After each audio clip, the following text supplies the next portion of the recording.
PMQs LIVE UK voted to end freedom of movement. May shamelessly avoids Brexit question.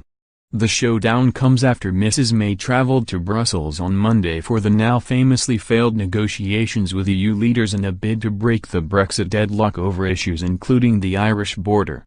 But Mrs May was unable to strike a deal after it was scuppered at the last minute by her Commons allies, the DUP, the Northern Irish Party propping her leadership up, over her plans to allow regulatory alignment between Northern Ireland and their southern neighbours. The DUP's Arlene told the Prime Minister she would not support a deal that placed Northern Ireland under different rules to the rest of the United Kingdom, potentially keeping Belfast in the EU's single market and customs union. Labour have already launched a blistering attack on the Tory party after Brexit talks were left in tatters, with Keir Starmer branding the nation's government as embarrassing. During yesterday's House of Commons debate, the shadow Brexit secretary said, "What an embarrassment. The last 24 hours have given a new meaning to the phrase coalition of chaos. Yesterday the rubber hit the road.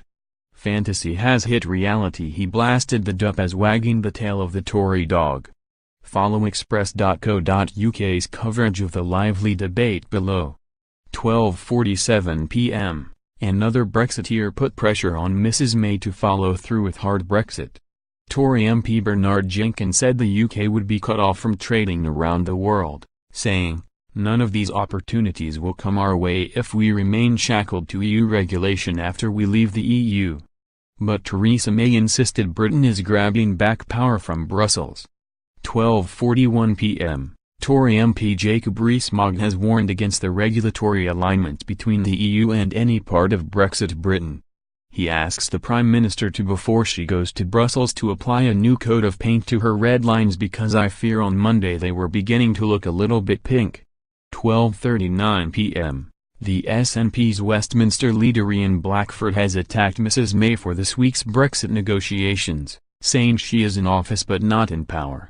12:33 p.m. Mrs May has vowed to talk to President Donald Trump after he vowed to declare Jerusalem as Israel's capital. She said, "I'm intending to speak to President Trump about this matter." The PM stresses the UK's support for a two-state solution to the Israel-Palestine crisis. 12:31 p.m. The Prime Minister has been asked to commit that nothing will be done that creates any barrier, politically, constitutionally, economically, between Northern Ireland and the UK during Brexit negotiations. She gives her backing, saying, "The simple answer to his question is yes. There are already areas where there are specific arrangements between Northern Ireland and the Republic. We want to ensure there is no hard border, that is exactly what we are working for." 12:28 p.m. Theresa May has faced pressure to drop her lines, the DUP, or the pretense she can govern over this country from Labour. But Tory MP Peter Bone says Mrs May must keep her Brexit red lines and a hard Brexit stance. He says Britain must be in control of their laws, rather than the European Court of Justice. He said the British public voted to end freedom of movement, stop sending billions to the EU, and to make our own laws judged by our own judges. Mr Bone added, "If we have a problem, would it help if I came over to Brussels with you to sort them out?" 12:24 p.m. The PM has launched an attack on Labour for constantly misleading members of the public. Mrs May said Corbyn promised students he would write off their student debt and then he said I did not commit to write off the debt. 12:17 p.m. Mrs May has said she has been very clear that there will not be a running commentary on Brexit proceedings. But Corbyn hits back, "This really is a shambles.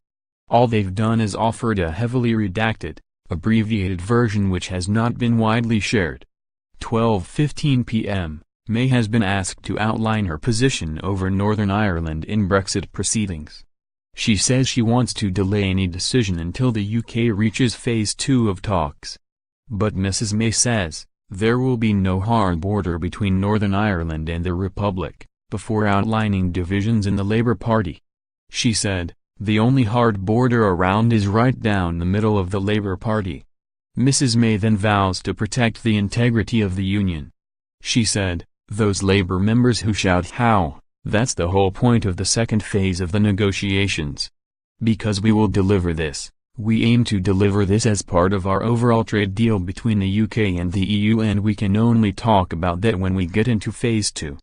12:12 p.m. Corbyn has launched an attack on Mrs May, saying, "This is truly a coalition of chaps." At the start of the week it seemed to be going so well. The Labour leader says Mrs May planned to triumphantly present her deal to Parliament, but didn't actually present it to the DUP. He said, "There are 1.5 billion reasons why the Prime Minister shouldn't have forgotten to do that." But Mrs May insists, "There are still a couple of things we are negotiating on," and talking directly to Mr Corbyn, she added, "Perhaps he should look at his own front bench." 12:09 p.m. Jeremy Corbyn has quoted Brexiteer Liam Fox, who said Brexit negotiations would be the easiest in human history. He asks the PM if she agrees. But Mrs May hits back, "Negotiations are in progress and very good progress has been made in those negotiations." She then points out that Labour voted against a motion enabling the government to move on to phase 2 of negotiations. 12:06 p.m. Theresa May is being ordered to give a Brexit update by Tory Bellingham. The Prime Minister said, "What we are doing in the Brexit process is ensuring we can build houses and build that future in the country we want to see. We are leaving the EU. We are leaving single market and customs union." The text that is currently being discussed is a report on the progress of the talks. "We will do what it is right in the interests of the whole of the United Kingdom," she says in reference to the Northern Ireland border issue. 12:04 p.m. Theresa May has sent her condolences to the family and friends of a police officer in the Thames Valley killed on Tuesday.